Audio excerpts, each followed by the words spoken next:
Hello boys. पिछली video clip में मैंने आपको द्वितीय कोटि के अवकलज के बारे में बताया था। अब इस वीडियो क्लिप में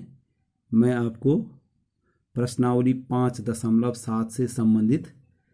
कुछ प्रश्नों को बताने जा रहा हूँ। पहले है प्रश्न नंबर 6, y बराबर e की घात x साइन x। आपको निकालना है डी द्वितीय कोटि का अवकलज, यानी डी स्क्वायर वाई बटे डी एक्स स्क्वायर का आपको मान निकालना है। कैसे निकालेंगे? देखिए, ये है y बराबर e की घात x sign 5x sign 5x, तो डी वाई बटे डी एक्स यानी x के सापेक्ष इसका डिफ्रेंसिएशन करेंगे तो डी वाई बटे डी एक्स बराबर आपका हो जाएगा। देख लीजिए, यहाँ पर दो फलन है आपके, एक है e की घात x और दूसरा है आपका साइन 5x साइन 5x। तो यहाँ पर गुणा वाला सूत्र लगेगा। तो गुणा वाला सूत्र क्या होता है? डिफ्रेंसिएशन का पहले का डिफ्रेंसिएशन यानी e की घात x का डिफ्रेंसिएशन। और आप अच्छी तरह से जानते हैं कि e की घात का डिफ्रेंसिएशन e की घात x का डिफ्रेंसिएशन e की घात x ही होता है। तो पहले का डिफ्रेंसिएशन यानी e की घात x का डिफ्रेंसिएशन e की घात x इंटू दूसरा मानी साइन 5x प्लस पहला मानी e की घात x इंटू दूसरे का differentiation sine 5x। Sign 5x का डिफ्रेंसिएशन मैंने शॉर्ट विधि इसकी पिछले उसमें भी बताई थी कि साइन 5x का डिफ्रेंसिएशन होता है, एक तो ये 5 बाहर आ जाता है तो 5 हो जाएगा, और साइन 5x का हो जाएगा कॉस 5x डिफ्रेंसिएशन होता है। वो होता कैसे है ये मैंने पिछले वीडियो क्लिप में बताया था कि d साइन 5x का आपका d5x के सापेक्ष करेंगे और फिर d5x का आपका dx के सापेक्ष। तो ये d थीटा हो गया, 5x को और हम थीटा माने तो साइन थीटा का कॉस थीटा यानी कॉस 5x हो गया, और ये आपका d5x का आपका हो जाएगा क्या, ये 5 बाहर आ जाएगा तो dx एक हो जाएगा यानी 5। तो शॉर्ट में हम कह सकते हैं कि साइन 5x का डिफ्रेंसिएशन हो गया 5 कॉस 5x। अब क्या किया हमने यहाँ पर बराबर, यहाँ पर हमने e की घात इसमें भी x है, e की घात x इसमें भी है, तो e की घात x हमने कॉमन लिया तो ये हो गया आपका sign 5x plus 5 cos 5x। और फिर से क्या करेंगे इसका, क्योंकि हमको डबल डिफ्रेंसिएशन करना है यानी द्वितीय कोटि का अवकलज निकालना है, तो इसका differentiation differentiating with respect to x के सापेक्ष इसका डिफ्रेंशिएटिंग करेंगे तो डी वाई बटे डी एक्स का जो डिफ्रेंसिएशन होता है वो डी स्क्वायर वाई बटे डी एक्स स्क्वायर होता है, बराबर हो गया। यहाँ पर देखिए, यहाँ पर भी आपको जब डिफ्रेंसिएशन करेंगे तो यहाँ पर दो फलन है, पहला फलन है e की घात x और दूसरा फलन है ये पूरा जो ब्रैकेट में रखा हुआ है sign 5x plus 5 cos 5x। तो यहाँ पर भी वही गुणा वाला सूत्र लगेगा कि पहले का डिफ्रेंसिएशन यानी e की घात x का डिफ्रेंसिएशन वो होता है e की घात x इंटू दूसरा वैसे आएगा sign 5x plus 5 cos 5x plus अब पहला मानी इसमें देखो पहला e की घात x और दूसरी का डिफ्रेंसिएशन, इसका डिफ्रेंसिएशन क्या होना है अभी मैंने बताया, जैसे साइन 5x है तो इसके डिफ्रेंसिएशन क्या होगा, ये 5 बाहर आ जाएगा और साइन 5x का कॉस 5x हो जाएगा तो 5 कॉस 5x हो जाएगा, प्लस ये 5 तो पहले से है, कॉस 5x का भी इसमें भी 5 पहले बाहर आ जाएगा और कॉस 5x का हो जाएगा माइनस साइन 5x हो जाएगा आपका। तो इस प्रकार से बराबर हो गया ये e की घात x और ये हो जाएगा ये देख लीजिए यहाँ पर इसमें और इसमें फिर से e की घात x कॉमन है, ये देख लीजिए यहाँ पर इस पहले वाले में भी e की घात x है, दूसरे वाले में e की घात x है, तो बराबर हो गया। देखिए इसमें था e की साइन 5x ये है प्लस 5 कॉस 5x ये है, प्लस इसमें है 5 कॉस 5x ये, और ये हो गया प्लस माइनस का यहाँ पर माइनस हो गया 5 × 25 25 साइन 5x। तो जब हम इसको जोड़ेंगे तो e की घात x ये हो जाएगा आपका। यहाँ पर देख लीजिए 5 cos 5x ये है और 5 cos 5x ये है, तो 5 और 5 10 हो गया, 10 cos 5x हो गया, और ये है आपका साइन 5x और -25 साइन एक्स। तो ये साइन 5x तो खैर कॉमन आ जाएगा, 1 - 25 मानी -24, यानी साइन 5x में से ये 5 साइन एक्स करें तो -24 साइन एक्स। यानी जैसे आप जो है x में से 25x घटाते हैं तो ऋण 24 होता है, तो यहाँ पर -24 साइन एक्स हो जाएगा आपका। अब इन दोनों में आप देख रहे होंगे 2 कॉमन है, तो 2 हमने कॉमन लिया बाहर, e की घात x ये है, तो यहाँ पर हो जाएगा आपका इसकी जगह पे 2 × 5 = 5 cos 5x और ऋण ये 24 में 2 का भाग देंगे, यानी 2 कॉमन है तो 12 साइन 5x। इस प्रकार से हम इसका सॉल्यूशन करेंगे। दूसरा देख लीजिए एक, और ये एग्जाम्पल नंबर 7वां है, y बराबर e की घात 5x cos 3x। इसको जो है आप ऊपर वाले प्रश्न की भांति ही हल करेंगे। इसमें भी 2 फलन है, एक चीज का ध्यान दीजिए, e की घात 5x का अगर डिफ्रेंसिएशन करेंगे तो क्या होगा, वो ये 5 बाहर आ जाएगा और e की घात 5x ये हो जाएगा। यानी होता कैसा है, अगर आप जानना भी चाहते हैं तो d ये हो जाता आपका d e की घात 5x का पहले जो है 5x के सापेक्ष होता है और फिर d 5x का किसके सापेक्ष, x का। तो या अगर x इसको हम y मान लें तो e की घात y का e की घात y हो गया आपका, यानी e की घात 5x का e की घात 5x हो गया 5x, और यहाँ पर ये 5 बाहर आ जाएगा, dx पर dx 1 हो जाएगा। तो इस क्वेश्चन नंबर 7 में आपने क्या करना है, यहाँ पर भी गुणा की विधि से करना है। याद रखिए e की घात 5x का जो डिफ्रेंसिएशन होगा वो 5 जो है बाहर आ जाएगा आपका, तो e की घात 5x होगा, 5 e की घात 5x, और cos 3x का 3 बाहर आ जाएगा, cos 3x का माइनस साइन 3x हो जाएगा। तो आप प्रश्न नंबर 7 की भांति इसको करेंगे। प्रश्न नंबर 9 है आपका, ये है आपका इसमें कि आपका ये log x का डिफ्रेंसिएशन करना है, log x। तो इसको आप y मानेंगे, y बराबर log x, तो डिफ्रेंसिएशन करेंगे y के सापेक्ष, dy/dx बराबर, देख लीजिए कैसे करते हैं, ये पहले भी ये सवाल आ चुका है, d log x का हम पहले log x के सापेक्ष करेंगे इंटू d, अब इस log x का x के सापेक्ष करेंगे। तो याद रखिए यहाँ पर अगर इस log x को हम y मान लें तो ये log x भी क्या हो जाएगा, y। तो log y का y के सापेक्ष तो क्या होता है 1/y, तो 1/y मानी 1/log x हो जाएगा। ये यहाँ पर x की जगह पे log x है तो 1/x हो जाए, और यहाँ पर log x का डिफरेंस है, तो आप अच्छी तरह से जानते हैं कि log x का डिफरेंशिएशन क्या होता है, 1/x होता है। तो dy/dx बराबर 1/x log x। अब फिर इसका जो है x के सापेक्ष डिफरेंशिएशन, तो इसकी 2 प्रकार से कर सकते हैं आप। पहली प्रकार से क्या कर सकते हैं कि इसको जो है बराबर ये x log x बटे में है, तो x log x को जो है आप क्या मानेंगे, इसकी x log x की घात ऋण 1 मानेंगे और उस आधार पे कर सकते हैं, या सीधे भाग विधि से भी कर सकते हैं। अंश इसका 1 है और हर इसका x log x है। तो देखो differentiating with respect to x, मैंने सीधे भाग विधि से किया है, तो इसका डिफ्रेंशिएशन हो गया d²y/dx² बराबर, देख लीजिए अंश का डिफ्रेंशिएशन यानी a का डिफ्रेंशिएशन 0 हो गया, इंटू हर x log x हो गया, माइनस अंश मानी 1, हर का डिफ्रेंशिएशन dx log x/dx लिखा है मैंने आपका, बटे हर का वर्ग यानी x log x का स्क्वायर हो गया ये आपका। तो बराबर ये देखो 0 इंटू x log x 0 हो गया, और ये 0 हो गया, माइनस ये माइनस ये है, इसका कैसे करें, यहाँ पर गुणा वाला सूत्र लागू हो जाएगा। यहाँ पर 2 फलन है, एक तो x है दूसरा log x है, तो यहाँ पर क्या हो गया, सीधे मैंने डिफ्रेंशिएशन कर रखा है कि पहले का डिफ्रेंशिएशन यानी आपका x का डिफ्रेंशिएशन हो गया 1 इंटू log x, यानी दूसरा हो गया, प्लस पहला मानी है आपका x इंटू दूसरे का डिफ्रेंशिएशन मानी log x का डिफ्रेंशिएशन हो गया आपका 1/x, और ये जो ये था यहाँ पर सारे के बट्टे में x log x जो है ये हो जाएगा। तो बराबर जो है ये माइनस, यहाँ पर मैंने ये जो माइनस था ये बीच में रख दिया, ये हो गया, देखो यहाँ पर x और x कैंसिल हो गया, तो 1 हो गया, 1 पहले लिखा, 1 प्लस log x, और ये बटे में हो जाएगा x log x का स्क्वायर। तो इस प्रकार से आप इसका जो है क्या करेंगे, डिफ्रेंशिएशन ज्ञात करेंगे। ये 9वां सवाल था। अब है आपका क्वेश्चन नंबर 12, ये देख लीजिए, ये y को बराबर है cos इनवर्स x, तो d²y/dx² का मान आपने y के रूप में ज्ञात करना है, d²y/dx² का मान y के रूप में ज्ञात करना है। तो देख लीजिए इसका हल कैसे करेंगे, ये लिखेंगे y बराबर है cos inverse x,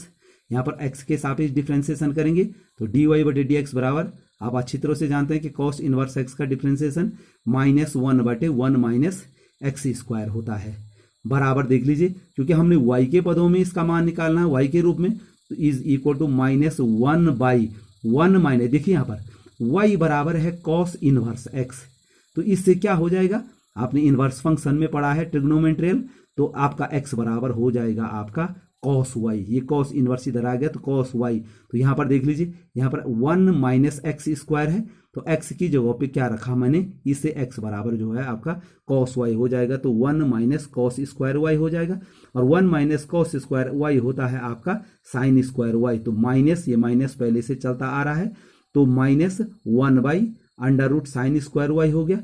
is equal to minus sine square y का √sin y होता है, is equal to minus cosec y, ये कोसेक y जो है 1/sin y कोसेक y होता है। तो हमने d²y/dx² का मान निकालना है, तो इसका differentiating with respect to x करेंगे, तो इसका डिफ्रेंशिएशन हो जाएगा d²y/dx² is equal to minus, ये वाला माइनस है, और कोसेक y का डिफ्रेंशिएशन आप अच्छी तरह से जानते हैं कि कोसेक y का होता है minus cosec y cot y, minus cosec y cot y, और इसके साथ जो है आपका जो है वो भी होना चाहिए था, इसका डिफ्रेंशिएशन होना था कोसेक y कॉट y, और यहाँ पर जो है आपका ये dy/dx होना चाहिए था, तो इज इक्वल टू माइनस का प्लस हो गया कोसेक y कॉट y और dy/dx, और आप चाहें तो dy/d ये cosec y cot y dy/dx हो गया, और इज इक्वल टू हो गया आपका, ये देख लीजिए, cosec y into cot y और dy/dx का मान है minus cosec y, minus cosec y, dy/dx का मान है माइनस कोसेक y, ये माइनस कोसेक y हो गया, तो ये हो गया आपका, देख लीजिए, ये cosec y into cosec y जो है ये हो जाएगा is equal to minus cosec square y हो जाएगा, ये कोसेक, ये देख लीजिए हमने y के पदों में निकालना था, तो ये dy/dx का मान मैंने यहाँ से लिखा माइनस कोसेक y, तो minus cosec square y into cot y, तो ये आपका इसका उत्तर हो गया y के पदों में। देख लीजिए यहाँ पर हमने डबल डिफ्रेंशिएशन कैसे किया है फिर से,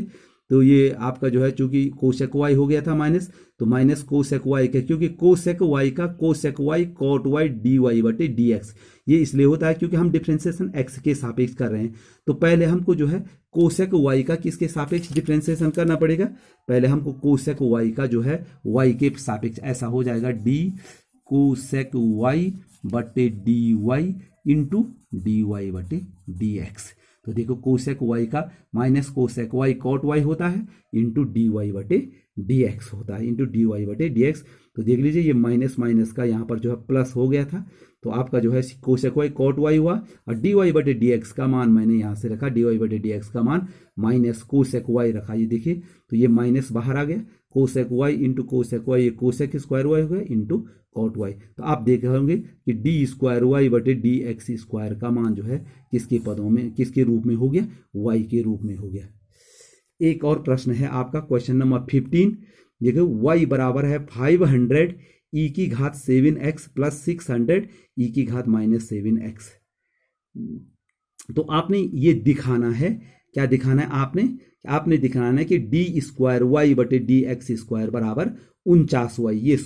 प्रूफ करना आपने कि d²y/dx² बराबर 49y, तो बिल्कुल सिंपल सवाल है कि y बराबर ये है, तो हम यहाँ पर x के सापेक्ष डिफ्रेंशिएशन करेंगे, तो dy/dx बराबर, देखो ये 500 वैसे रहेगा, देखो e⁻7x का डिफ्रेंशिएशन क्या होगा, अभी मैंने क्या बताया कि ये 7 बाहर आ जाएगा, तो 7 आ गए यहाँ पर, और e⁻7x का e⁻7x होता है, क्योंकि e⁻x का डिफ्रेंशिएशन e⁻x ही होता है, प्लस ये 600 हो गया यहाँ पर, ये वैसे ही हो गया, और यहाँ का e⁻−7x है, तो हम क्या करेंगे, इसका जो है ये -7 जो है हम बाहर ले लेंगे, और e⁻7x का फिर e⁻−7x का e⁻−7x हो गया।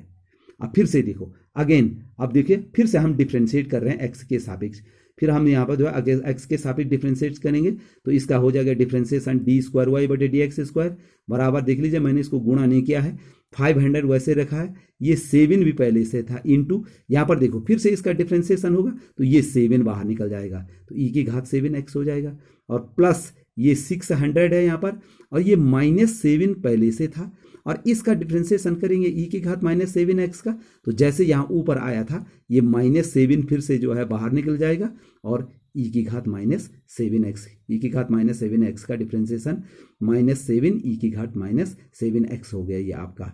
तो आपका जो है कैसे हुआ ये भी अगर आप थोड़ा जानना चाहते हैं तो ये हो गया डी ई की घात -7x का डी -7x के सापेक्ष करेंगे, और डी -7x का किसके सापेक्ष dx, तो e की घात -7x का तो e की घात -7x हो गया, और यहाँ पर ये -7 बाहर आ जाएगा और dx बटे dx तो 1 होता है, तो -7 जो है ये आपका -7 e की घात -7x हो गया। तो बराबर इन दोनों में देख लीजिए 7 × 7 इसमें 49 इसमें भी है, और ये देखो -7 × -7 इसमें भी है, तो 49 इसमें भी है, 49 कॉमन आ गया तो ये आपका रहा 500 e की घात 7x और प्लस 600 e की घात -7x, और ये आप देख रहे हैं ये किसका मान है, ये y का मान है, तो आपका जो है 49y। तो ये मैंने शुरू में बताया था कि आपने सिद्ध करना है कि डी स्क्वायर वाई बटे डी एक्स स्क्वायर बराबर कितना 49y।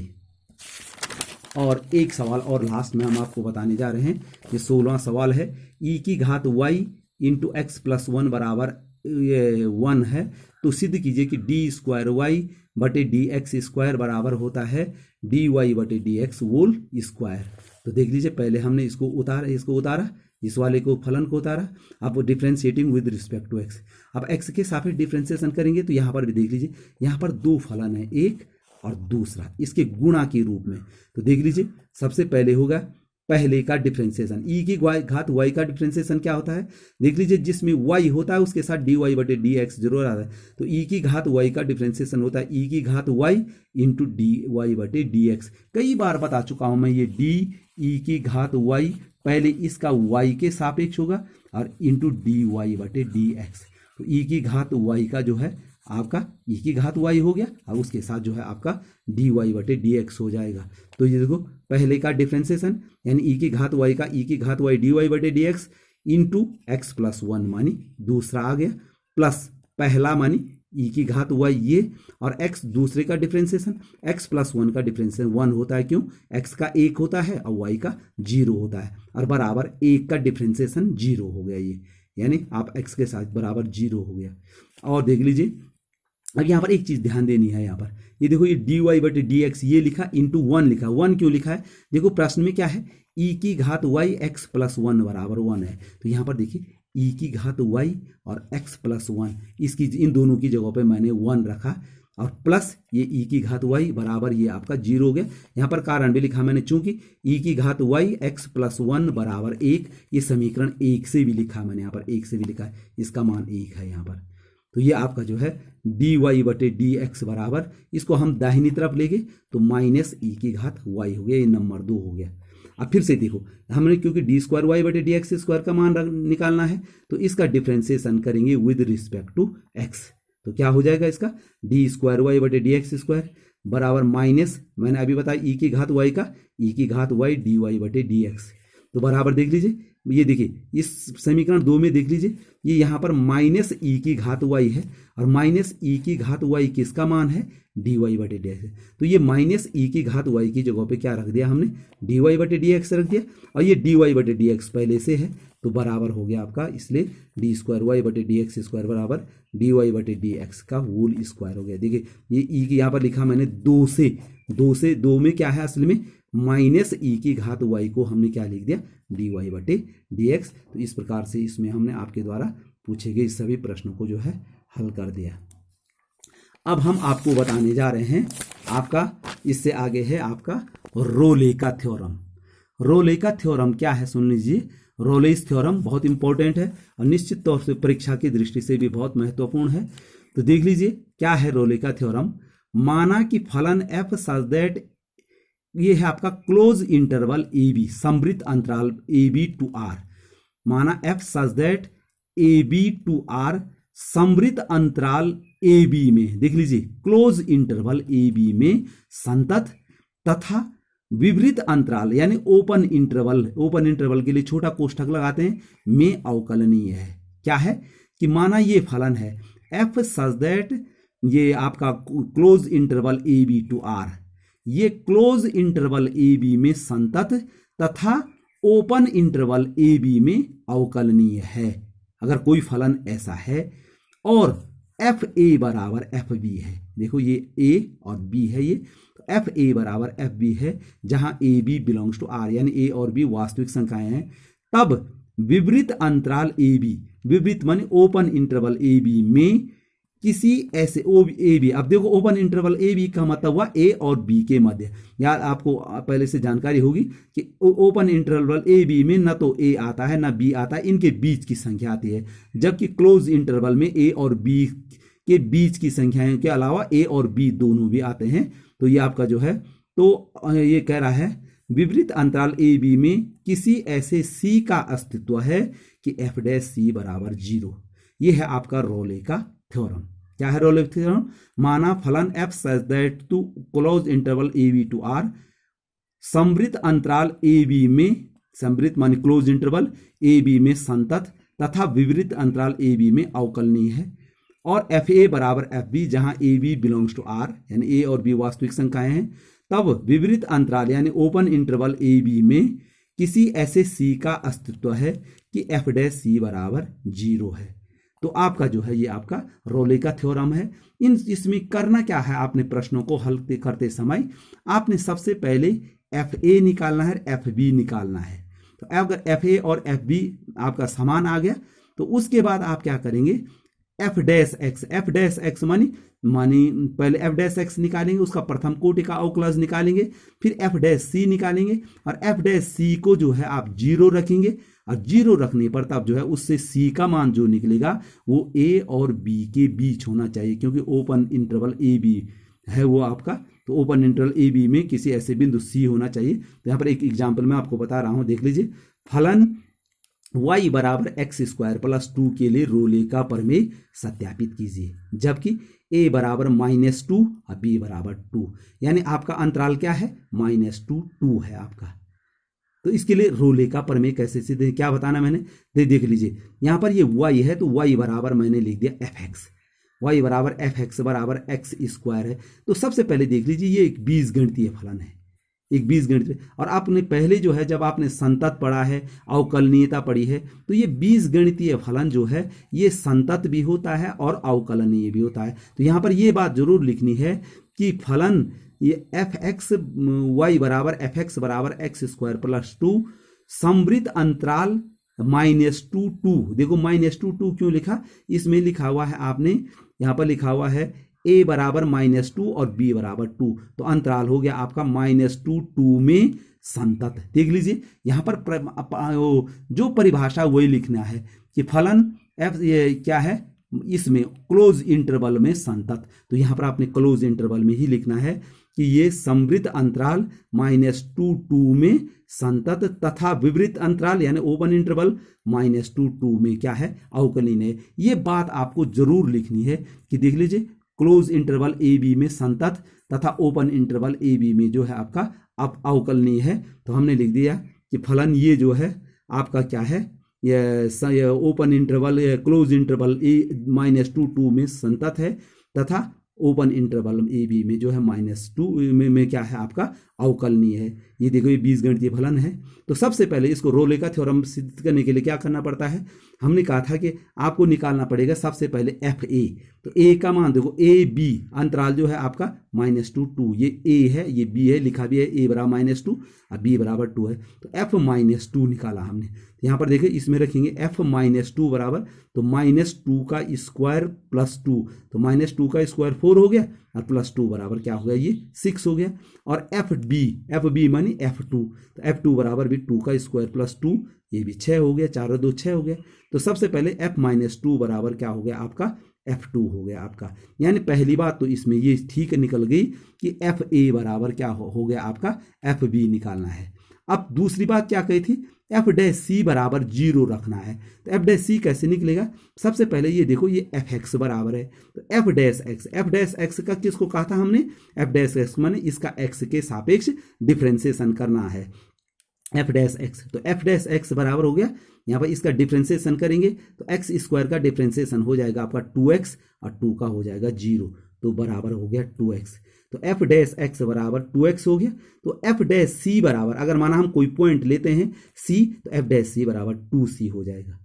अब देखिए एफ डैश सी बराबर अगर हम 0 लेते हैं, यहाँ से हमने c का मान निकालना है, यहाँ पर लिखा हुआ है, यहाँ पर परिभाषा में भी देख लीजिए एफ डैश सी बराबर 0। तो एफ डैश सी बराबर हमने 0 लिया, यहाँ पर देख लीजिए आपका, तो एफ डैश सी बराबर 0 और एफ डैश सी का मान है यहाँ पर आपका 2c बराबर 0 इंप्लाइज दैट c बराबर 0। और 0 जो है आपका किसके बीच में है? -2 और 2 के बीच में। देख लीजिए परिभाषा में यही तो लिखा गया है कि ओपन इंटरवल ए बी में किसी ऐसे c का अस्तित्व है कि एफ डैश सी बराबर 0। तो हमने एफ डैश सी 0 लिया, तो हमारा c का मान क्या निकला?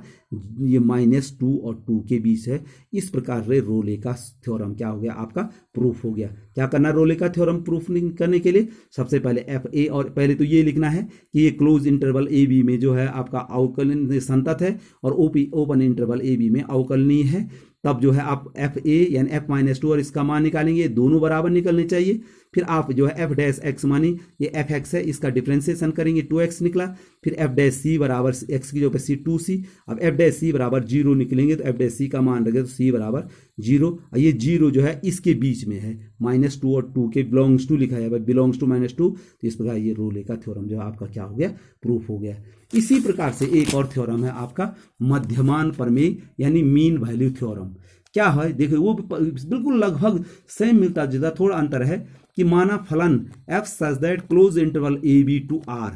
समवृत्त अंतराल ए बी में संतत तथा विवृत अंतराल ए बी में अवकलनीय। उतना वही है जो आपका रोले का प्रमेय में था, इतना तो वही है। तब क्या है? अंतराल ए बी में किसी ऐसे c का अस्तित्व है। यहाँ पर एफ ए बराबर एफ बी नहीं है, बल्कि अंतराल ए बी में किसी ऐसे c का अस्तित्व इस प्रकार है कि एफ डैश सी बराबर है आपका f b minus f a बटे बी माइनस ए। थोड़ा अंतर है दोनों में, ज़्यादा अंतर नहीं है, इतना तक तो दोनों में वही है। तब उसमें एफ ए बराबर एफ बी है और तब एफ डैश सी बराबर 0 है इसमें, और इसमें एफ ए बराबर एफ बी नहीं है। तो तब जो है अंतराल ए बी में किसी ऐसे c का अस्तित्व है, यानी ओपन इंटरवल ए बी, इस a और b के बीच में एक बिंदु c ऐसा होना चाहिए कि एफ डैश सी बराबर f b minus f a बटे बी माइनस ए। तो बिल्कुल सेम है, ये थोड़ा याद करना पड़ता है। तो देख लीजिए, एक एग्जाम्पल ले रहे हैं हम इसके लिए। अंतराल 2-4 में फलन एफ एक्स बराबर एक्स स्क्वायर के लिए मध्यमान प्रमेय सत्यापित कीजिए। कैसे ज्ञात करेंगे मध्यमान प्रमेय? ये फलन एफ एक्स स्क्वायर, ये मैंने आपको कहा था, ये देखिए ये बीजगणितीय फलन है। तो ये आपका क्लोज इंटरवल समवृत्त अंतराल 2-4 में संतत तथा विवृत अंतराल 2-4 में क्या है? आपका अवकलनीय है। क्योंकि बीजगणितीय है तो समवृत्त पे ये लाइन लिखनी जरूरी है, वरना आपका जो है प्रश्न के हिसाब से, क्योंकि 4 नंबर का प्रश्न आता है तो एक अंक आपका कम हो जाएगा। तो आपको लिखना पड़ेगा कि ये फलन जो है आपका ओपन क्लोज इंटरवल ए बी में जो है आपका संतत तथा ओपन इंटरवल ए बी में जो है अवकलनीय है, तो 2-4 में। तब यहाँ पर देख लीजिए, क्योंकि यहाँ पर हमने भले यहाँ पर मैं एफ ए और F2 उसमें एफ ए और एफ बी मैंने उसमें भी निकाला था, लेकिन वहाँ पर वो दोनों बराबर थे। यहाँ पर मैं इसके लिए निकाल रहा हूँ, तो सबसे पहले मैंने लिखा F2 बराबर, इस देखिए ये यहाँ पर आपका जो है प्रश्न है एफ एक्स बराबर एक्स स्क्वायर है, तो F2 बराबर 2 का वर्ग हो गया 4, और F4 बराबर जो है आपका 4 का वर्ग बराबर 16, यानी F4 ये है आपका ये वाला। F2 निकाल दे, F4 निकाल दे, 16 निकल दे। अब ये देखिए यहाँ पर जो है एफ एक्स बराबर एक्स स्क्वायर है आपका, तो एफ डैश एक्स, क्योंकि इसमें जो है आपका एफ डैश सी है, तो सबसे पहले क्या निकालेंगे? एफ डैश एक्स बराबर इसका डिफ्रेंसिएशन कितना हो जाएगा? एफ एक्स बराबर एक्स स्क्वायर है, तो एफ डैश एक्स बराबर क्या हो जाएगा? आपका 2x हो जाएगा। तो एफ डैश सी बराबर क्या हो जाएगा? आपका 2c हो जाएगा आपका। 2c हो जाएगा। और आपने क्या लेना है कि एफ डैश सी बराबर, यहाँ पर जैसे हमने रोले के थ्योरम में एफ डैश सी बराबर 0 लिया था, यहाँ पर एफ डैश सी बराबर लेना है आपका f b minus f a बटे बी माइनस ए। इसलिए मैंने पहले निकाल के रखा है, सूत्र लिख दिया f b minus f b बटे बी माइनस ए बराबर एफ बी का मान आपका 16 है। यहाँ पर देखिए एफ बी का मतलब हुआ ये बाद वाला जो हायर जो उसकी लिमिट है, यानी 16 ऋण एफ ए मानी 4, यानी ए का मान 2 है, बी का मान 4 है। इसमें क्या तो 16 ऋण 4 बटे 4 ऋण 2, यानी बी ऋण ए, ये 12 बटे 2 बराबर 6 हो गया। और आपने देखा एफ डैश सी का मान कितना है यहाँ पर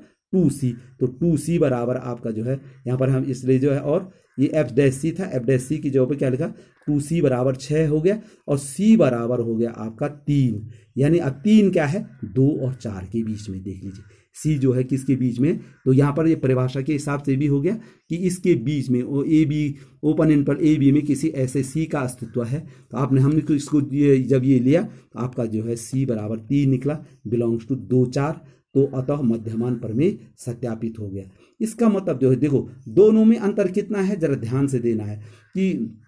दोनों में जो है आपने जो है एफ ए और एफ बी दोनों में निकालना है, और एफ ए और एफ बी जो रोले का थ्योरम है उसमें एफ ए और एफ बी बराबर आएंगे, इसमें एफ ए और एफ बी बराबर नहीं आएंगे। फिर रोले के थ्योरम में क्या लिखेंगे आप, एफ डैश एक्स निकालेंगे, एफ डैश एक्स तो हम इसमें भी निकालेंगे, एफ डैश एक्स के बाद जो है एफ डैश सी भी निकालेंगे, वो इस दोनों में निकालेंगे। और अब देखो रोले के थ्योरम में क्या करेंगे, एफ डैश सी का मान क्या रखेंगे हम, रोले के थ्योरम में एफ डैश सी बराबर जो है आपका जो है क्या करेंगे